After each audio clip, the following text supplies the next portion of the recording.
J'espère que vous êtes prêts et que vous vous y êtes préparés. L'arc de série d'analyse a enfin débuté. Et pour cette raison, je vous demande à toutes et à tous de lâcher un énorme like tourbillonnant en bas de cette vidéo et de vous abonner à la chaîne tout en activant la cloche pour toutes les notifications afin que votre flamme puisse encore brûler éternellement. Je compte sur vous pour booster le compteur de like et faire des passes à la chaîne des 300 abonnés, soit les 300 Dragon Ballers. Bref, vous êtes prêts? 3, 2, 1, Jikusa!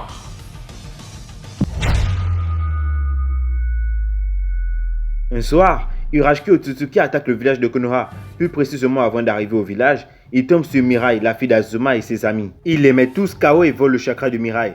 Konoha, connaissant très bien ce qui se passe, le Hokage décide d'envoyer tous les ninjas en patrouille dans tout le village de Konoha, quitte à susciter la méfiance des villageois. Boruto arrive au bureau du Hokage et est complètement vénère vu qu'il ne peut pas bouger tandis que tous les autres aspirants comme lui sont envoyés en mission. Naruto ne veut rien entendre et dit à Boruto qu'il va devoir rester sagement au village car après son VS face à Urashiki, ce dernier a une dent contre lui. Boruto comprend très bien mais insiste vu aller au front. Naruto lui dit que s'il n'en fait qu'à sa tête, il sera obligé de le bloquer par la force et qu'à son âge, lui il était bien plus raisonnable que Boruto. Sasuke intervient et dit à Naruto qu'il va faire équipe avec Boruto pour former un binôme et que tous deux resteront à l'intérieur du village pour stopper Urashiki s'il se passe des imprévus pendant la mission. Grâce à Sasuke, Boruto est pris. Denki, grâce à ses inventions scientifiques ninja, peut voir en temps réel la position de chacun des ninjas. Mais pour le moment, ça ne s'étend pas à grande portée. Mais il espère que bientôt, ça finira par prendre tout le pays pour améliorer les outils scientifiques ninja en mission. Urashiki s'éloigne de plus en plus du village et semble se diriger vers le sud. Tenten fait alors appel à toutes les unités pour qu'elles les retrouvent et viennent leur donner un coup de main pour pouvoir tendre un piège à Urashiki qui va s'en retrouver cerné de toutes parts. Mais quelque chose me chiffonne, si tous les ninjas vont au front, le Kage sera tout seul, le village sera sans défense et lui aussi. Sasuke comprit le plan d'Urashiki. Vu qu'il peut copier les techniques des ninjas dont il s'est approprié le chakra, alors il se retrouve avec des fortes capacités de niveau genjutsu. Vu que la fille d'Azuma, Mirai, était une spécialiste dans le genre illusion. Pendant ce temps où tout le monde poursuit une fausse cible, Urashiki, lui Otsutsuki, se réjouit de la bêtise des mortels.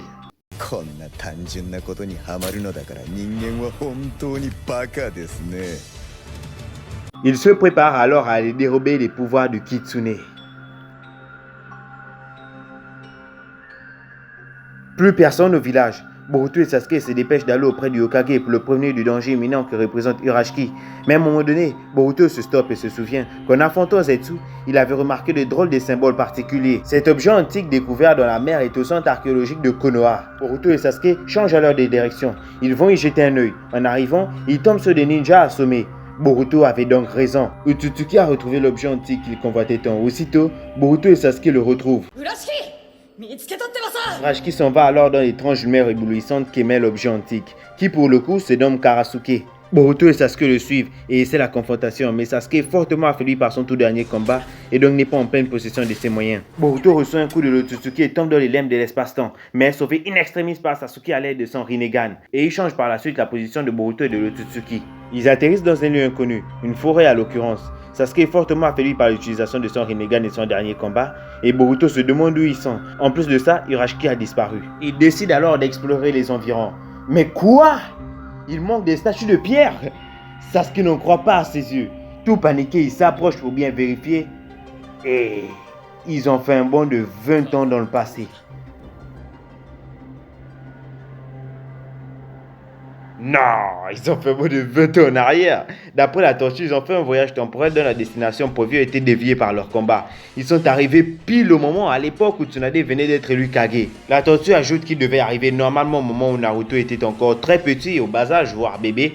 Mais à cause des troubles opérationnels liés à leur mini-combat, ils sont arrivés un peu trop tôt. Et vu qu'ils se sont séparés d'Urashiki tandis que lui est tombé dans les limbes, il devrait donc arriver d'ici quelques jours. N'oubliez pas son plan, Urashiki, c'est quoi? Son plan est de voler le démon renard à 9 queues. Et même s'il n'est pas arrivé à la destination prévue, ce Naruto est tout de même bien plus faible que celui de Shippuden ou de Boruto.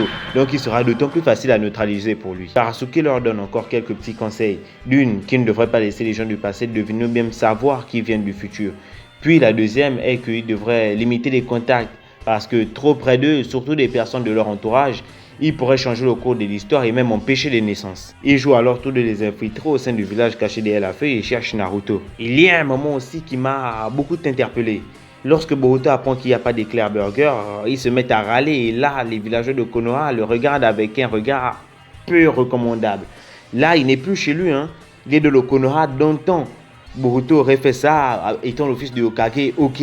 Mais là, il est dans un Konoha qui, voilà, il n'est rien en fait. Voilà, c'est une petite parenthèse que je tenais à souligner, voilà. Les villageois de Konoha, allez vous faire soulever. Sasuke dit à Boruto que même s'il trouve Naruto, ils vont devoir le surveiller de très loin pour ne pas influencer sur l'histoire du passé, bien sûr. Boruto commence à râler et lorsqu'il se retourne,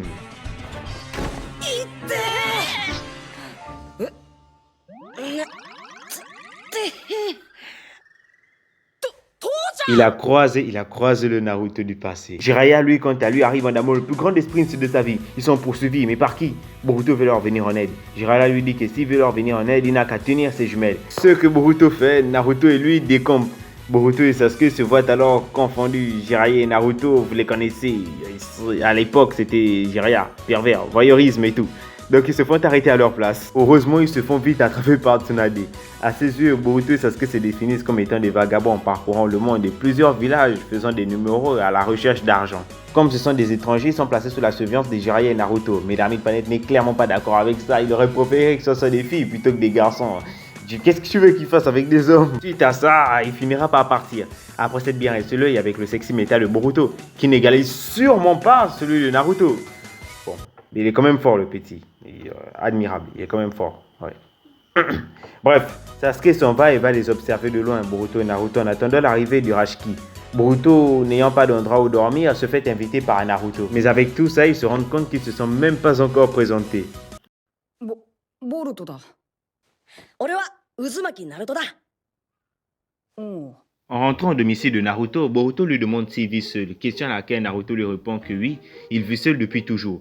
Et au moment de dîner, Boruto, qui n'est pas forcément très familier au ramen, ne veut pas forcément les goûter.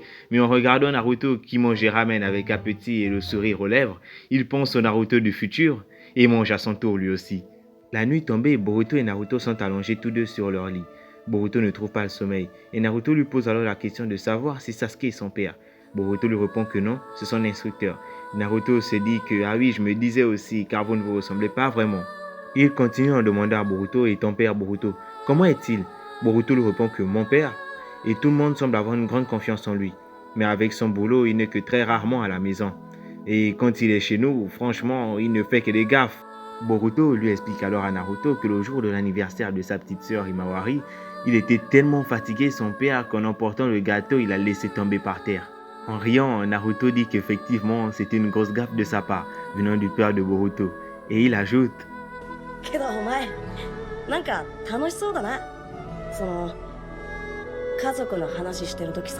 Ensuite, il dit à Boruto Boruto répond en disant que c'est vrai et qu'il ne le déteste pas.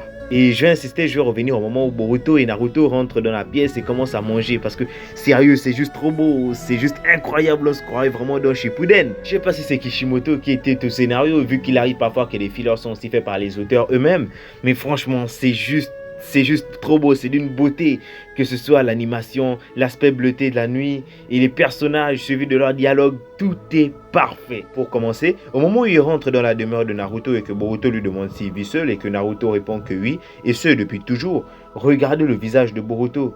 Ça, il n'y s'y attendait pas, il ne le savait pas. Ensuite, vint le moment de manger. Ça aussi, ça m'a beaucoup interpellé. Boruto ne voulait pas vraiment goûter des ramen, mais en voyant Naruto manger avec autant d'appétit, il s'est sûrement dit il n'a pas de parents. Ces ramen sont sûrement les seules choses qu'il peut se permettre de manger. Mais même en ayant une alimentation pareille, suivi du fait qu'il est tout seul, il a sûrement dû s'en accommoder, apprendre à vivre avec. Et en plus de ça, il consomme ça avec le sourire. Et c'est là que, faisant preuve de compassion, Boruto s'est mis à goûter et à apprécier. Car plus tu manges avec quelqu'un que tu aimes, plus la nourriture devient bonne. Juste avant leur discussion dans la chambre de Naruto, Boruto n'arrivait pas à dormir. Ça, je pense, c'était sûrement dû au fait que c'était la première fois qu'il dormait hors de chez lui. Naruto demande alors à Boruto comment est son père. Lui qui a toujours vécu seul, sans figure maternelle ou paternelle, veut savoir comment est-ce qu'il sent. Quand Boruto lui répond, il est un peu plus aidé de ce que c'est. Et quand Boruto raconte ce qui s'est passé à l'anniversaire d'Himawari, la manière dont les yeux de Boruto brillent, son sourire, la manière dont il explique, Naruto ressent clairement l'amour que Boruto a envers pour sa famille. Mais comment pourrait-il en être vraiment sûr, vu que lui-même ne peut pas ressentir ce genre de sentiment dans son cœur, mais peut le ressentir au travers des autres. D'où le fait qu'il dise à Boruto que malgré ses défauts, il doit sûrement bien aimer son père. Boruto, lui, a toujours eu parfois comme des ressentiments envers Naruto vis-à-vis de son absence et de son manque de savoir-faire.